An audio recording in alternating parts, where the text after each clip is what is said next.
Assalamualaikum warahmatullahi wabarakatuh.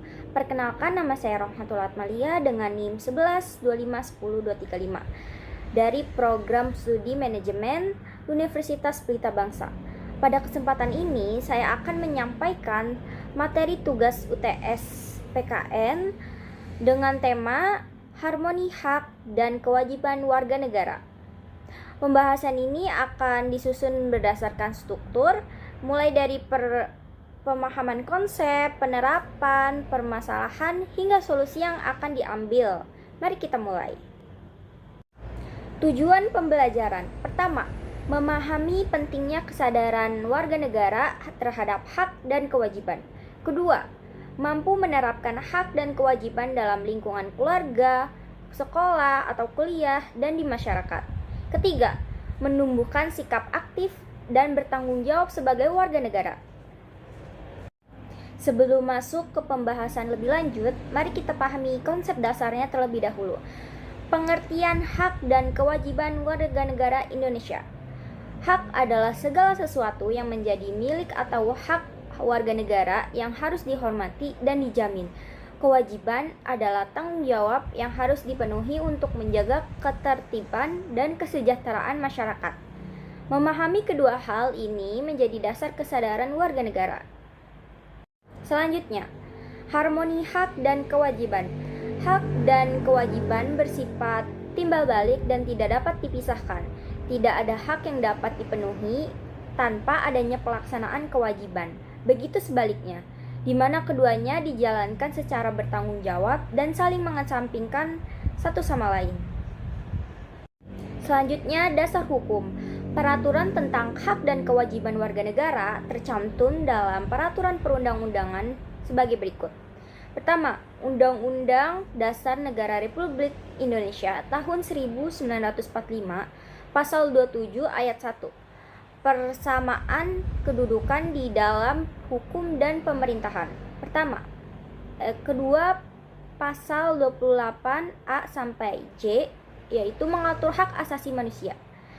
Ketiga, Pasal 30 ayat 1, yaitu kewajiban ikut serta dalam usaha pertahanan dan keamanan negara.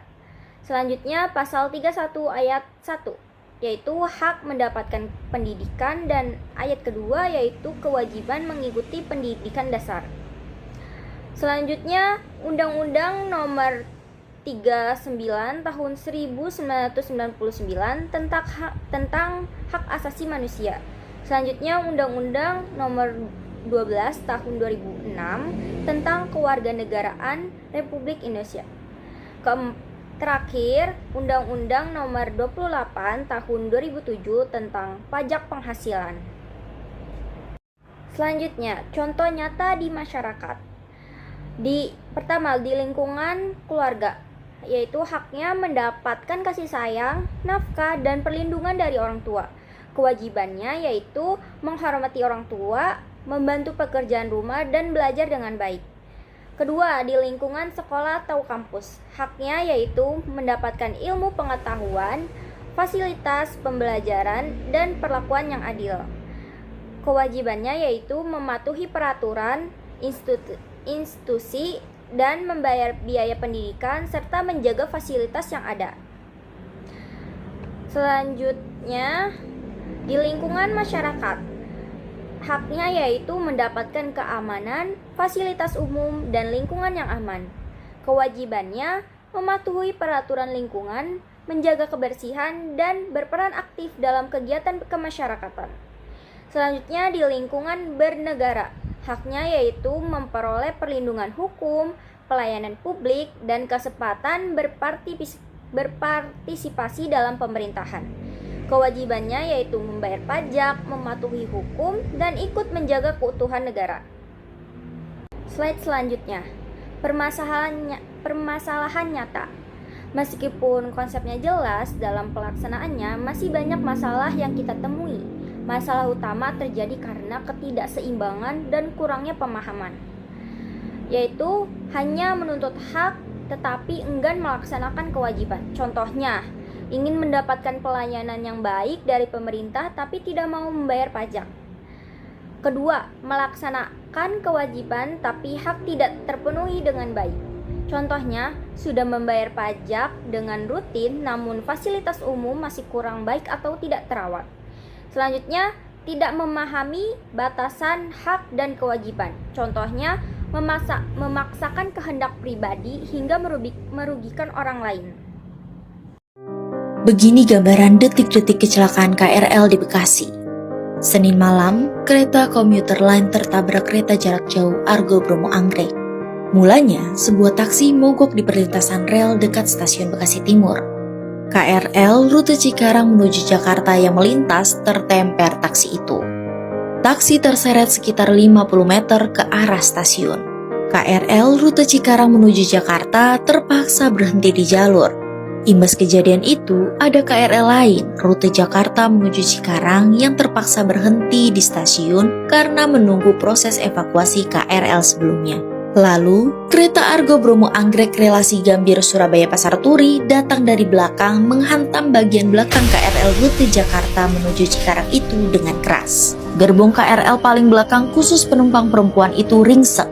Menurut data sementara, 15 meninggal dunia dan lebih dari 80 orang alami luka-luka. Mereka terjepit di dalam gerbong kereta yang rusak parah. KAI berduka dan mengaku siap bertanggung jawab. Kami menyampaikan permohonan maaf yang sebesar-besarnya atas kejadian pada hari ini. KAI pasti akan bertanggung jawab dari sisi baik recovery, asuransi dan yang lainnya. Kami berkomitmen untuk bertanggung jawab untuk itu. Green SM pun sudah memberikan keterangan resmi, namun tak ada kata maaf. Penyebab pasti kecelakaan masih dalam proses investigasi bersama pihak berwenang, termasuk Komite Nasional Keselamatan Transportasi atau KNKT. Selanjutnya, analisis kritis dan penyebab masalah. Berdasarkan masalah yang ada, terdapat beberapa penyebab utama. Pertama, kurangnya pemahaman konsep.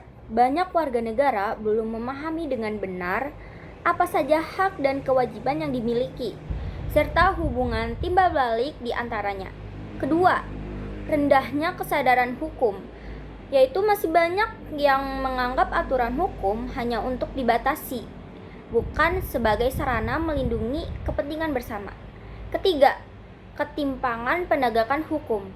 Penegakan hukum yang tidak adil membuat sebagian orang merasa enggan melaksanakan kewajiban.